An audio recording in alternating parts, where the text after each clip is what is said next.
นี่เนาะปลาแดกสูตรกะ เพราะว่ากะเอาอันนี้ก็เป็นสูตรใหม่เรื่อยๆนะอันลองเบิ่งสูตรนี้ก็คือเอาบ่ได้แช่น้ำมะขามเอามะขามเป็นตอนใส่เลยอันนี้มันตอนกะปิเด้อข้าวเปียกอันเส้นใหญ่เมียอยากกินแห้งอันนี้แห้งหลายอันนี้น่ะเพิ่นที่ก็น้อยเดียวเอาบ่โอ้คะแนนคิดเบิดบ้านหลายให้หลายนี่ต้องกินเยอะบักยึงกินมะม่วงเอ้ยตกแล้วอันนี้เลยอีพอไปหาปลามามื้อนี้ได้จักโลวันนี้ประมาณ10 ปลายโลพุ่นว่ะ10 นี่10 โลได้แต่ปลานิลล้วนๆเลยเนาะมื้อเนาะปลาครึ่งบ่ได้เอานี่คือหางขาดว่ะกระโดกินสบายดีทุกคนเด้อยินดีต้อนรับเข้าสู่ช่องติ๊กสาวลาวล่องซาน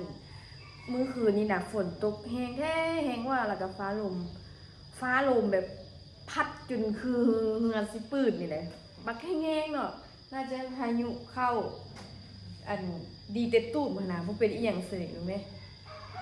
ถือว่ามันแข็งแรงอยู่แดะตู้มันน่ะที่คิดว่าโอ้อันไม้ฟ้าไม้มุงหลังคาน่ะคือสิปิ้วไปอันเทื่อละแผ่น2 แผ่นแล้วว่าคันมันลมแบบนี้เมื่อคืนนี้ไม่สิปืดเบิดแล้วบ่หลังคาตื่นไปเช้ามาเบิ่งบ่ปืดเสย คือว่ามันแข็งแรงอยู่เนาะวันนี้ติ๊กก็สิมาจับเครื่องใส่สั้นวางเครื่องเพราะเครื่องนี้อย่างกับเบิดละเมื่อวานนี้ไม่ไปเอาเครื่องมาใหม่เอาเครื่องเข้าใหม่ซื้อประมาณซื้อละน้อยไม่ได้ซื้อหลายอันใดเบิดแล้วก็ค่อยซื้อเข้าสินะอันนี้เนี่ยนะติ๊กซื้อมาเสร็จอันที่เน้นเป็นทางเครื่องต่ำเลยคันเครื่องแบบนี้นะสำหรับโบได้ขายคือแบบเบียร์ซอฟเอซี่เนี่ยเนาะติดเอาแบบซี่ตุกเข้ามาใหม่กับน้ำดื่มตุกใหญ่ซี่ตุกใหญ่แล้วก็ซี่เจี๊ยบคือว่าแบบนี้เนาะที่เราโบทันได้ขายแล้วมันก็จะจุ่มอยู่ด้วยนั่นแหละเวลาทำแบบชุดไล่เงินขายแต่ละมื้อคือว่าหลายจ่ายหลายกว่าสินะมันจะจุ่มดื่มนี่กับเครื่องดื่มมันคือเครื่องต่ำมันได้ขายออกตลอดมันได้ต่ำตลอดแต่เลยว่าซื้อมาอย่างละน้อยเอาอะไรเบิดแล้วมาปิดซื้อขนมนี่กับเบิดละขนมถุง5 บาทอันนี้เด็กน้อยก็มากเอาขนมอะไรแบบนี้รวยเพื่อนก็จะมาแกล้งกับต่ำอย่างเนาะเล็กน้อยก็ได้กินได้ใช่ไหมเอาวันอย่างถุงนึงยังแนวละน้อยเดี๋ยวให้ขนมไดโนเสาร์นี่เปิดไปอีกน้อยหนึ่งนะจะซื้ออันนี้เข้ามาอีกนะเพราะว่าขนมถุง5 บาทเนี่ยคิดว่ายังเหลือหลายอยู่แต่ว่าสลายเหลือขนมไดโนเสาร์นี่แหละแต่ว่าเทสโต้นี่ผู้ใหญ่มากเราเขาจะมากินกับต่ำนะผู้ใหญ่เล็กน้อยเทสโต้มันมืดละมันเหลือแนวละ2 ถุงก็เลยซื้อเข้ามาสีเขียวนี่ได้ขายดีเลยรวมเลยว่า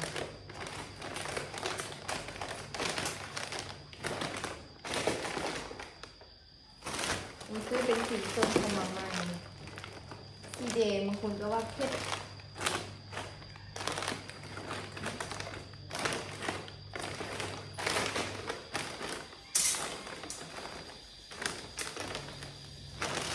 แล้วเราก็จะเป็นอันต้มน้ำปลาแดกคือกระเบื้องนะ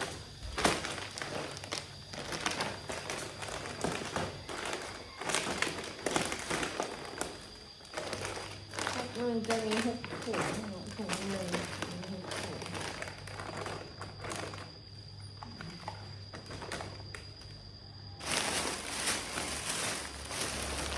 ซื้อเป็นมีในวัยเบิร์ดล่ะซื้อเชือกละ10 ห่อซื้อละ10 ห่อมาไปซื้อให้2 เอกหรอซื้อให้หมูเราเพิ่งจะไล่ราคาสูงให้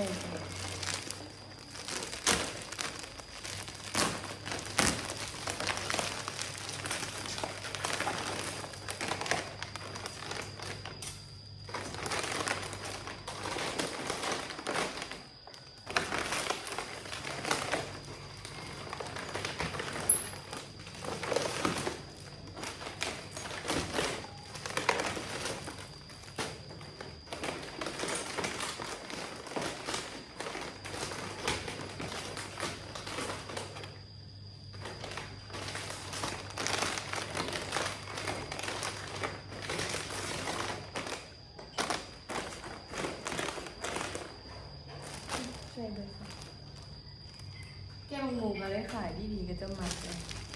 ซื้อเข้ามาที่หมูนี่มันว่าได้ไข่เล้าไข่เบียร์ก็จะมักเอาไปแกงเลยมันว่ามันได้ขายเบียร์ก็มีคนแก่กินกับตำกับบุเมียนวะโอเคแล้วซีถุงพอดีเลยใส่ข้างหลังเอาสีเขียวมันไหล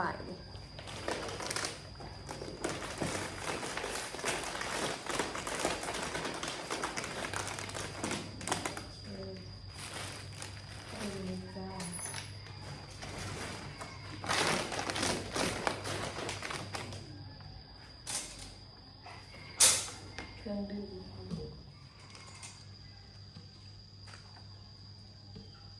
อ้าวคือผู้เห็นอีเมย์กินอ่ะอันสปอนเซอร์นี้สั่งกับซื้อมาให้อีบอกกับอีเมย์ทำไมอันได้ขายน้อยนึงแต่ว่าได้ว่าอีเมย์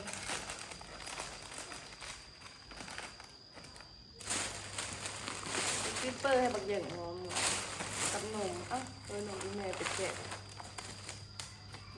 ซื้อเมื่อวานดี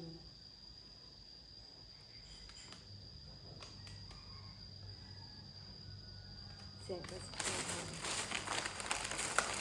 ซื้อแกงโมมา5 ถุง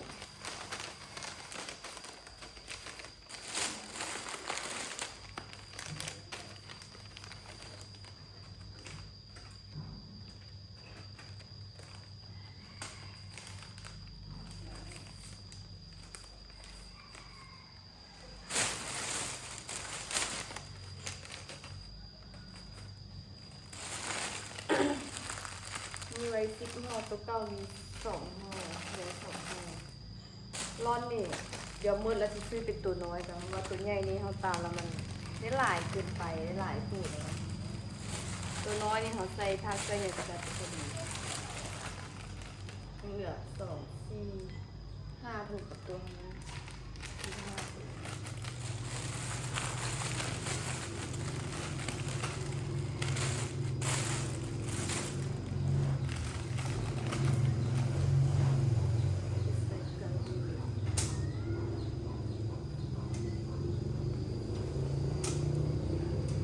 ตั้งยากมีสติเดี๋ยวหาไปกับสิบลุ่มแหละเดี๋ยวไปตั้งนี่หรอกเอาวิสูแบบจะได้รู้ว่าเขามีเครื่องดื่มอย่างบางคนก็ต้องกระถามเอาเพราะว่าอันนี้เขาไม่ได้ยุกไปเมื่อยยุกเข้ายุกออกจะถามก็จะว่าเอาน้ำอย่างโบ้เราลูกค้ามามีแล้วก็แนะนำว่ามีน้ำอย่างอันนี้หามเข้าหามหดวัดแขนมีมันนักเนาะให้ยี่ห้อยี่ห้อยกให้มันยี่ห้อกับบริษัทเราไม่ได้ยกนะยกไปบอลอนไปเลยมีจะถามแต่ก็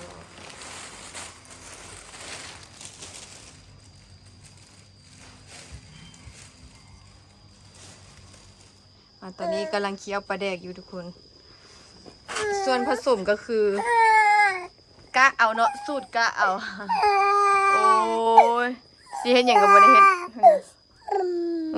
เยอะจ้าเป็นพันคัดอย่างเพิ่นเจ้าอีเมลออกไปซื้อข้าวเปียกคุณอยากกินข้าวเปียกเส้นใหญ่ดิเนาะอันนี้แหละก็คาดวนแต่เช้านี่ก็มาเคี่ยวปลาแดกให้ปะคนลินผู้เดียวคนผู้ไทยนี่เนาะปลาแดกสูตรกะ เพราะว่ากะเอาอันนี้ก็เป็นสูตรใหม่เรื่อยๆนะลองเบิ่งสูตรนี้ก็คือเอาบ่ได้เซ่น้ำมะขามเอามะขามเป็นตอนใส่เลยอันนี้เป็นตอนกะปิเด้อเอามะขามเป็นตอนใส่เลยมั่มๆเนี่ยสิกินปลาแดกวะอยู่สิกินปลาแดกวะแต่ละเทื่อแม่นบ่เฮ็ดยังแต่ละเทื่อแม่นติ๊ก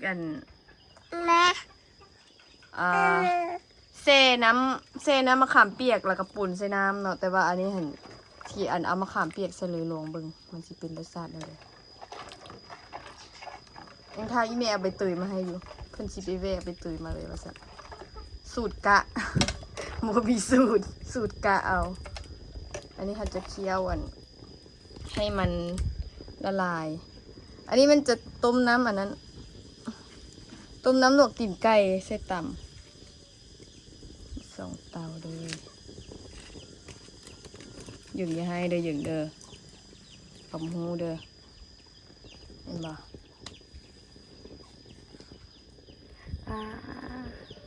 ขำหูเด้อไอ้ชี้ให้เด้อเข้าใจบ่ไอ้ชี้ให้เด้อขำหูเด้อเห็นบ่เราจะขี้ให้ได้เฮ็ดเวียงเฮ็ดงานนี่เห็นบ่ให้เราบ่ได้เฮ็ดอีหยังเลยเหยิงให้น่ะเห็นบ่เหยิงให้เราบ่ได้เฮ็ดเวียงเฮ็ดงานหยังเลยเข้าใจติเข้าใจเอาบ่เพื่อเมื่อกี้เนาะน่ะตายังเปียกอยู่เนี่ยเข้าใจเนาะโอเคนอนดูคนไหมให้มาอยู่หน้าเต่าอีกฮ้อนบ่เอาก็บ่มีไผเอาอีกถ้าอีแม่ไปซื้อข้าวเปียกมาพุ่นแล้วนี่เพิ่นจะกินต้องข้าวเปียกเส้นใหญ่ก็ต้องเฮ็ดเอานะเพิ่นเห็นก็จะเอาลงเฟซแล้วเพิ่นอยากเป็นหยังนั่งผู้เดียวแล้วเป็นหยังให้บ่มีผู้ใดอยู่นำแล้วให้บ่มาเยิงเบิ่งเตาไฟสิว่าแม่นอีหยังเนาะนี่ว่าทุกจนหายใจเมื่อยบ่ให้นี่เมื่อยบ่มันบ่เยิงให้นี่เมื่อยแล้วให้เฮ็ดหยังเมื่อยแล้วให้เฮ็ดหยังฮะเมื่อยแล้วให้เฮ็ดหยัง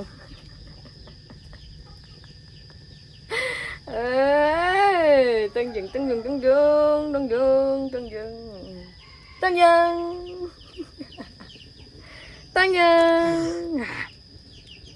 ังเอ้ย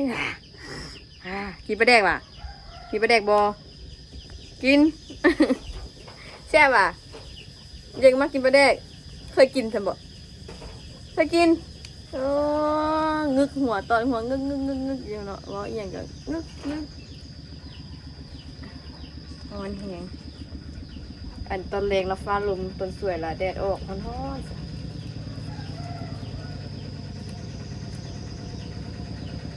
หิบใหญ่ไปไปเฮ็ดเสิร์ฟให้อาเด้อบ่เอ็ดเสิร์ฟเป็นล้างถ้วยให้เด้อโหวตนั่นติเนาะเห็นผู้สาวนี่มากเด้อนี่เช้าตลอดสาวปากแดงแห้งมากน่ะยิงมักสาวปากแดงล่ะยิงมักสาวปากแดงบ่มากเป็นอย่างงามอ่ะงามสาวปากแดงแล้วงามอ่ะบ่สาวปากแดงแล้วงามโอ้ยฮ้อนเนาะเดี๋ยว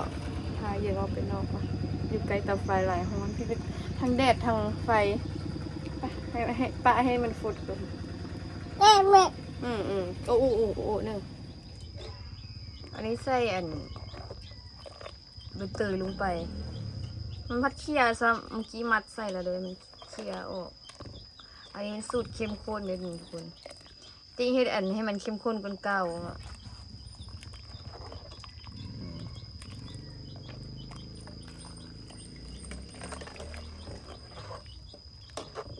จะเคี่ยวให้มันอันนั้นเลยนึงแล้วก็จะปลูกลงมาเมื่อกี้ซีมไปแหละแซ่บทุกคนแซ่บกว่าเก่ามันเข้มข้นขนาดเพราะว่าสูตรเก่าติ๊กต้มสุดแล้วติ๊กใส่มีน้ำมะขามแล้วก็มีน้ำดื่มใส่ต่างหากอีกเนาะแล้วสูตรนี้มันติ๊กบ่ได้ใส่น้ำมะขามแบบจะใส่มะขามเป็นหน่วยไปเลยแต่ปนใช้น้ำดื่มนะมันก็เลยแบบเข้มข้นกว่าเก่าเดี๋ยวเคี่ยวไปอีกในหนึ่งก่อนข้าวเปียกเส้นใหญ่เมียอยากกินแห้งอันนี้ทั้งหลายอันนี้น่ะเพิ่นติ๊กเอาน้อยเดียวเอาบอกโอ้คะแนนกินเบิดบ้านหลายให้หลายนี่ต้องเคี่ยวบักยึงกินมะม่วงเอ้ยตกแล้วเก็บตกกำลังนั่งแฮมะม่วงอยู่ข้าวก่อนทุกคนหิวข้าวแห้งผมมีแก้วย่ำมันเป็นนั่นเลยพลึดไปพลึดมาหาแม็กแซ่บเลยนะเราเฮ็ดแซ่บไปเลยเคยกินแต่มื้อนั้นกินงานก็ได้ จะกินตัวมือเห็นแล้วมัน11 โมงนะ11 โมงไปซื้อแล้วอะ อันนี้สุดท้ายล่ะพอดียัง2 ถุง แซ่บแบบ 2 คนมายังไม่ได้สัก ในขายดีอยู่ อืม กระเปียก สมัยตะกี้กระเปียกย้อนยุก มีกิลี กันนะผู้มีออเดอร์มียังเงียบๆอยู่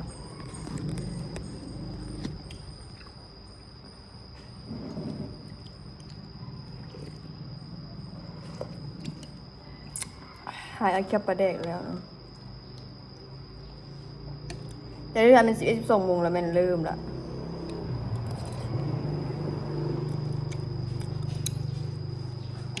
เพิ่นว่าบริษัทตัวประเทศอันที่เปิดมือประเทศแม่ผี อือหือ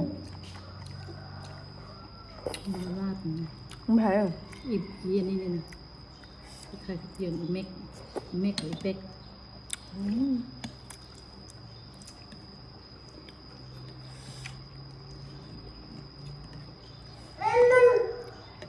ถ้าขายมันก็มีมือได้ขายมือบ่ได้ขายได้ โอ้ลืมจงเธอเนาะมัน ใครก็เฮ็ดไปเรื่อยๆมัน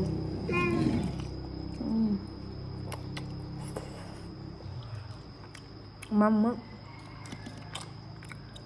ลืมจงเธอใส่มะเพ็ดก่อนละมะเพ็ดอยู่ถุงมันก็ได้กินมะเพ็ด เนี่ย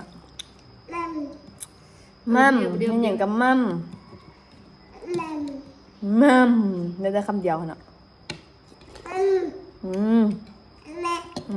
น้ำแน่ เผ็ดได้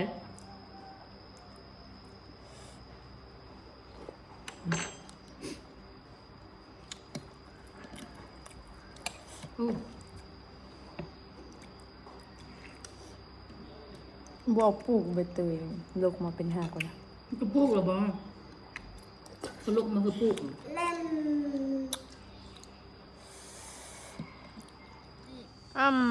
ลยอีว่าไปหาป่ามามื้อนี้ว้าได้จักโลวันนี้ประมาณ10 ปลายโลพุ่นว่ะ 10 20นี่ 10 20 โลได้แต่ปลานิลล้วนๆเลยเนาะมื้อเนาะปลาครึ่งบ่ได้เอานี่คือหางขาดว่ะ ปลาโดกินปลาโดกิน เออหางขาดเลย เด็กได้ มีแต่ปลานิลล้วนๆเดี๋ยวเอาลงขายบึ้ดนึงกับบึ้ดแล้วนี่เอาลงเขาอยากได้ขายโลนึง40,000เอาลงเฟซก็จะญาติกันเอา มาเอามาจัดแม่สิทายลงเฮอเนี่ยค่ำแล้ว ไว้อันนั้นนี่เนาะมันค่ำแล้วเนี่ยลง ลูกค้าออกแล้วทุกคนอู้ยังบ่ได้เก็บเครื่องเมียนเครื่องมีออเดอร์ต่ำไปส่งอีกเนาะแล้วก็มีทอดขาไก่ให้สาวน้องยังบ่ทันได้เมียนเลยหั่นน่ะปะไว้หั่นเลยหากระตื้นอันนั้นน่ะพอดีแม่ไปตลาดมาแล้วว่าตื่นเนาะคือมันฮู้ เอามา เนาะ เล่นมาเฮินดูสาวพัก ตัวเก้ายังครึ่งหนึงพอดีกำลังเริ่มซอกยากเลยโล20,000วันนี้โอ้ตัวนี้ล้นละตัวนี้บ่มีอันบ่มีเครือคันตัวนี้งามอยู่นี่ ตัวนี้ยังมีเครืออยู่เป็นแบบนี้แล้วมันกุ้มดนนี่มันมีเครือยังไม่ไหม้แบบนี้แล้วมันเน่าไว้แต่มันก็กุ้มดนอยู่มันก็กุ้ม2-3 มื้อมันก็ยังบ่เน่าอ่ะนะ